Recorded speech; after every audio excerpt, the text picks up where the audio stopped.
문학으로 삶을 나누고 문학으로 세상을 읽는 시쿵 김은자 시인입니다.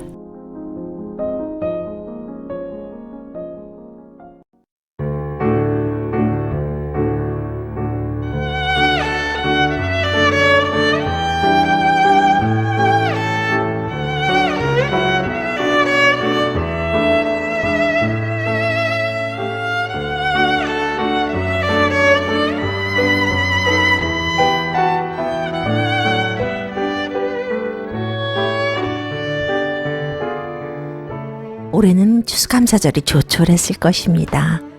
기숙사에 있는 아이들도 오지 못하고요. 또 타주에 사는 가족들과도 만나지 못하고 아쉬움이 많이 남는 그런 추수감사절이었을 겁니다.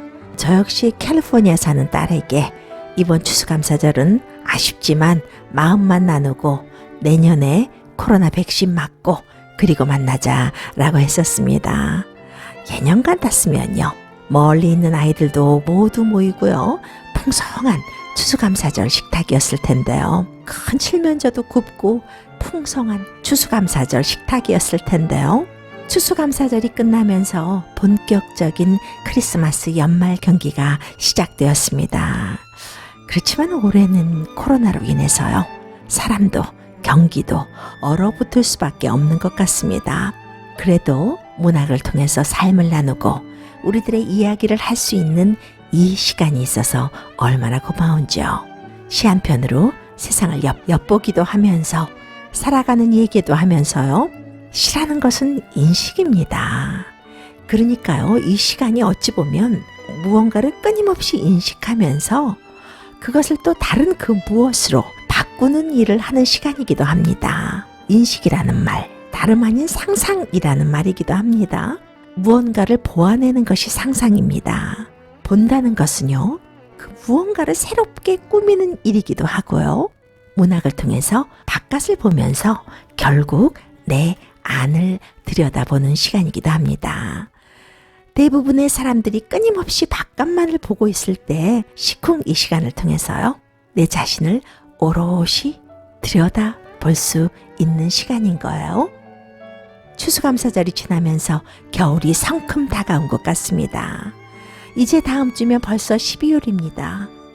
여러분들은 어떻습니까? 그런 생각 안 드시나요? 본의 아니게 떠밀려 가는 것 같은 느낌. 요즘 코로나다, 정치다, 하루도 조용하지 않은 날이 없습니다. 이런 세상에서 고요히 침잠하고 싶을 때가 있어요. 우리 모두 함께 고요히 침잠하면서 오히려 피어나는 그런 시간이 되길 바라면서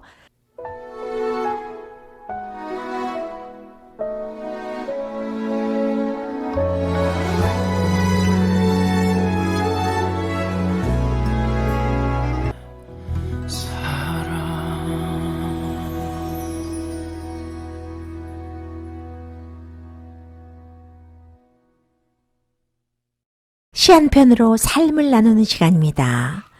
이 시간은요, 문인들에게는 더욱 깊은 문학을 맛보는 시간.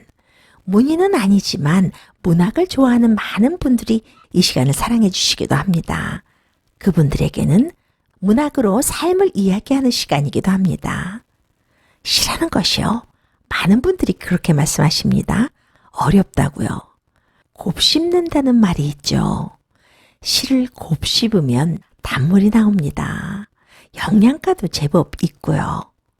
시 한 편에 저의 해설과 감상을 곁들여서 여러분들에게 소개하면서 삶을 소통하는 코너입니다. 오늘 시간에는요, 박남희 시인의 나뭇가지의 질문법이라는 시를 소개하도록 하겠습니다. 신앙송 듣고 이야기 계속하겠습니다.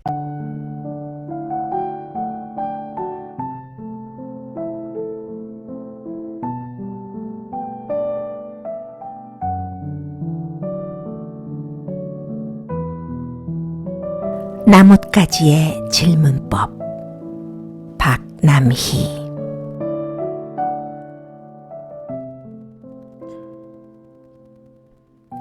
세상이 온통 의문으로 가득 찰 때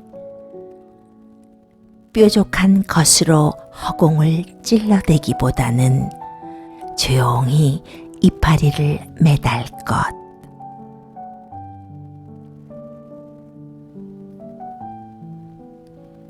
그 이파리로 얼굴 붉히고 그 이파리가 울다가 그 이파리로 어디론가 굴러가 다보록한 흙에게 썩는 법을 배울 것. 그리하여 제 이파리를 모두 떨구고 허공이 온통 맑은 날 공중에 오래된 바람소리 풀어놓고 눈물같이 여린 초승달 하나 낳아 놓을 것. 그리고는 안으로 의문의 강을 풀어내어 나이테의 두께를 늘려갈 것. 그런 후에는 바람 밑에 숨겨두었던 뿌리에게 넌지시 물의 안부를 물어볼 것.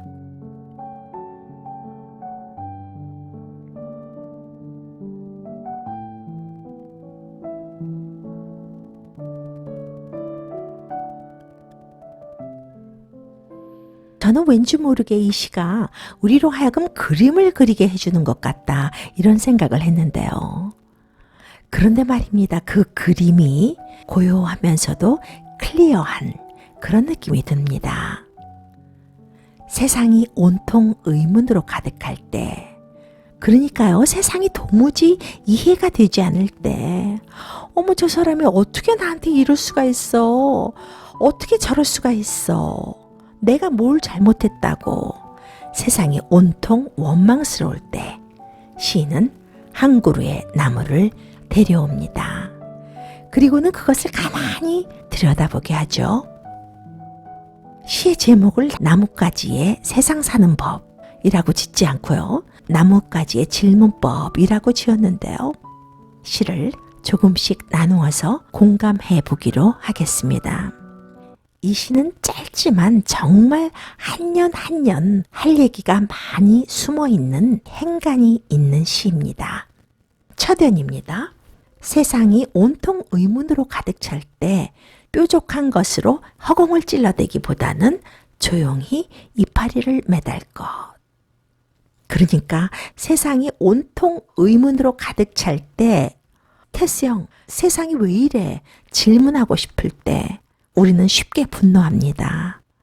내 자신이 뾰족한 칼날이 되어서 곁에 있는 가족도 찌르고 또 친구도 찌르고요. 그 칼날 뭐 제대로 찌릅니까? 아무데나 마구 찌르잖아요. 그런 것이 또 우리잖아요. 근데 참 이상한 건요, 그렇게 찌르고 나면 내 자신이 더 아프다는 거예요.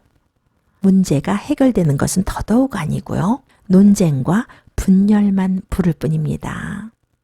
그러나 시인은 세상이 의문으로 가득 차고 정말 어떻게 이런 세상이 있어 분노하고 살기 싫어질 때 찌르고 터뜨리지 말고 조용히 이파리를 매달라고 합니다.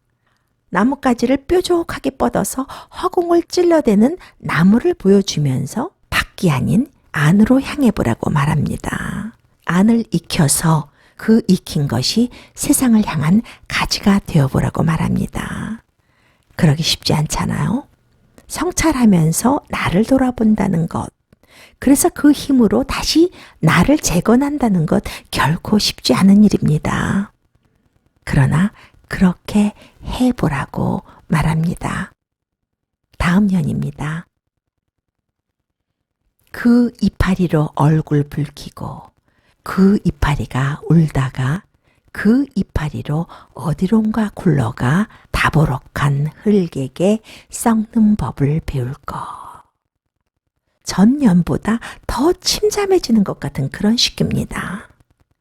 세상이 온통 의문으로 가득 찰 때 뾰족한 것을 허공을 찌르지 말고 조용히 이파리를 매달고 그 이파리로 얼굴 붉히고 그 이파리가 울다가 그 이파리로 어디론가 굴러가서 다부록한 흙에게 썩는 법을 배우라니 그게 무슨 말일까 싶기도 합니다. 분노를 밖으로 표출하지 말고 안으로 소리 없이 단단한 나이테를 만들어서 현대인들이 잘 모르는 것 있잖아요. 부끄러움. 그 부끄러움도 좀 배우고 얼굴 붉히면서 투쟁적으로 살다가 그 투쟁에 쓰러져서 울다가 따스한 마음으로 세상을 바라보는 눈물도 배우고 그런 아름다움이 누구에겐가 전해지면서 더불어서 거기서 흙처럼 썩어서 거름이 되어서 다시 올 계절에 다시 잎을 틔울 수 있는 그런 토양을 만드십시오. 라는 말이기도 합니다. 대단한 삶의 내공이 느껴지는 시기입니다. 첫 번째 연, 조용히 이파리를 만드는 일보다 어찌 보면 더 깊은 성찰과 선한 에너지가 필요한 시기입니다. 다음 시기입니다. 그리하여 제 이파리 모두 떨구고 허공이 온통 맑은 날 공중에 오래된 바람소리 풀어놓고 눈물같이 여린 초승달 하나 낳아 놓을 것. 세상이 화가 나고 이해가 되지 않을 때 우리 많잖아요. 온통 의문투성일 때 괜히 옆에 있는 사람 찔러대지 말고 나무처럼 조용히 이파리를 매달라고 하더니 이제는 그 이파리를 모두 떨구라고 합니다. 그것도 허공이 온통 맑은 날에요.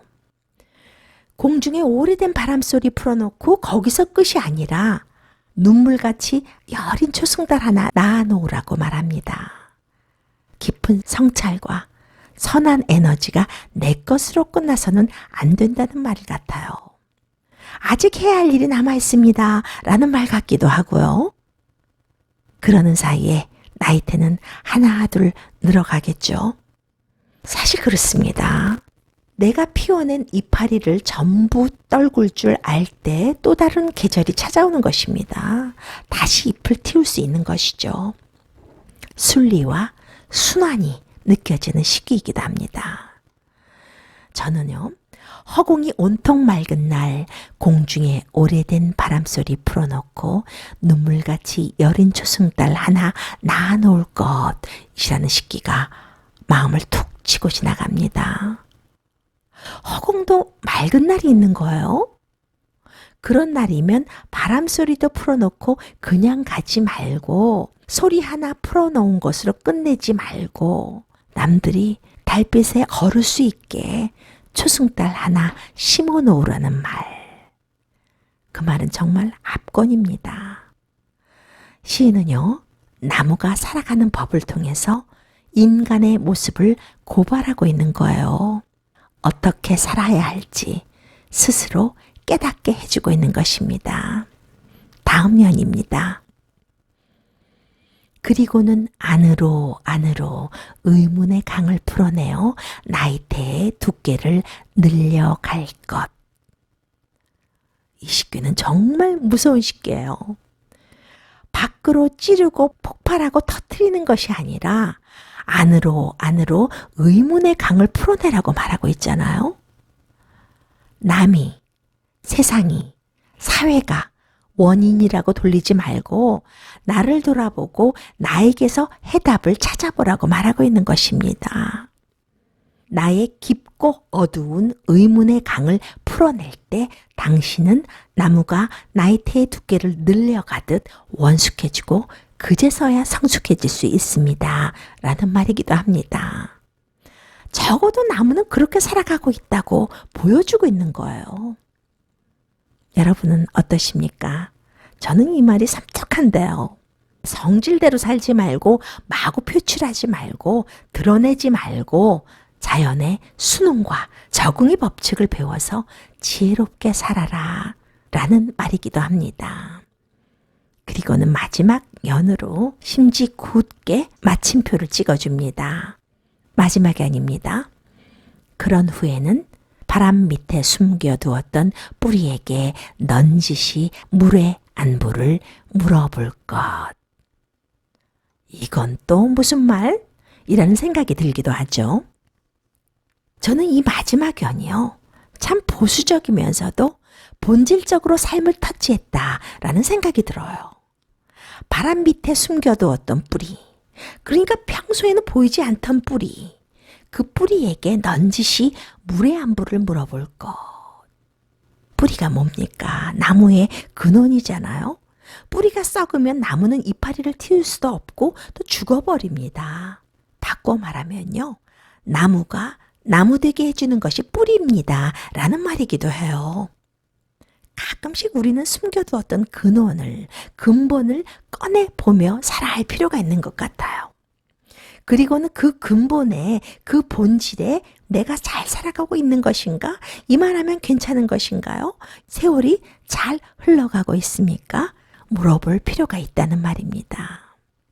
저는 이 시를 읽으면서요. 왜 제목을 나뭇가지의 질문법이라고 했을까 고민했었어요. 시를 계속 곱씹고 읽어가면서 어느 순간 했습니다. 질문을 하고 있다는 건요. 무언가 잘해보자는 말입니다.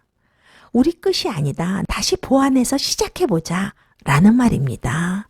그런 생각을 하게 되면서 참 나뭇가지의 질문법이라는 제목이 참 사유가 깊은 제목이다 라는 생각을 하게 됐습니다. 이 시를 쓴 박남희 시인은요. 경기도 고양에서 출생했습니다. 숭실대 국문과를 나왔고요. 고려대학교 대학원 국문과 석사, 박사 과정을 졸업했습니다. 1996년 경인일보, 1997년 서울신문 신춘문예로 등단했습니다. 시집으로는 폐차장 근처, 이불 속의 쥐, 고장난 아침, 아득한 사랑의 거리였을까 등이 있습니다. 평론집도 있어요. 존재와 거울의 시학, 한국 현대시와 유기체적 상상력이라는 학술서적이 있습니다.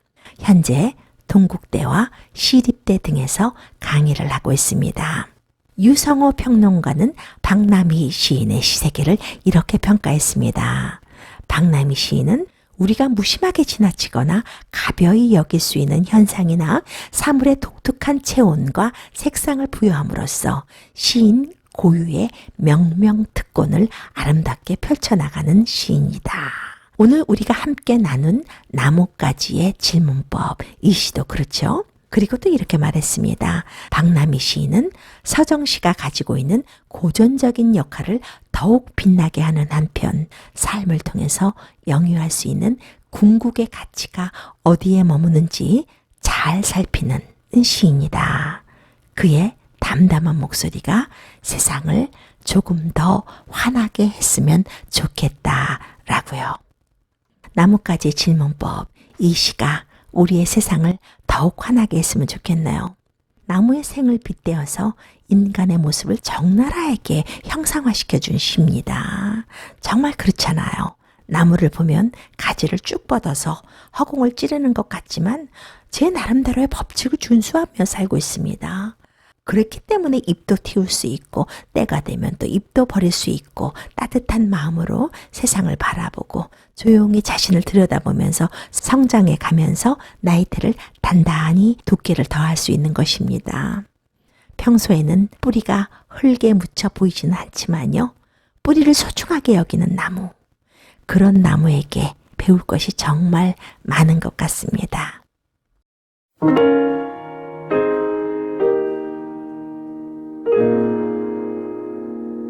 이제부터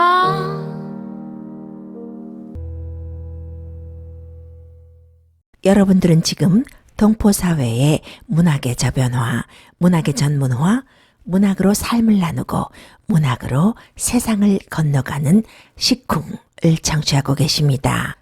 민음사는 제39회를 맞은 김수영 문학상에 이기리 시인을 선정했다고 밝혔습니다. 심사위원들은요, 이기리 시인의 그 웃음을 나도 좋아해 외 55편에 대해서 이렇게 평가했습니다.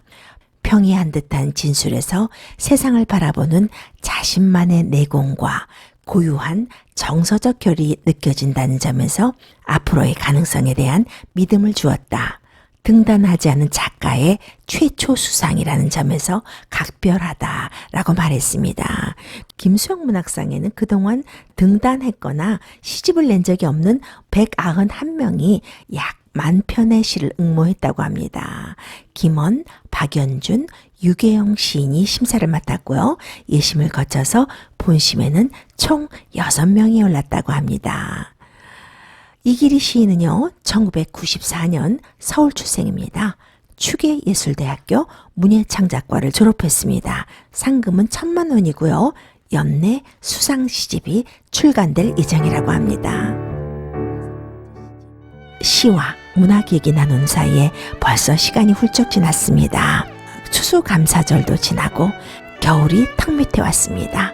코로나 어서 밀쳐버리고 따뜻한 겨울이 되었으면 좋겠습니다. 다음 주에 환한 얼굴로 뵙겠습니다. 지금까지 김은자였습니다.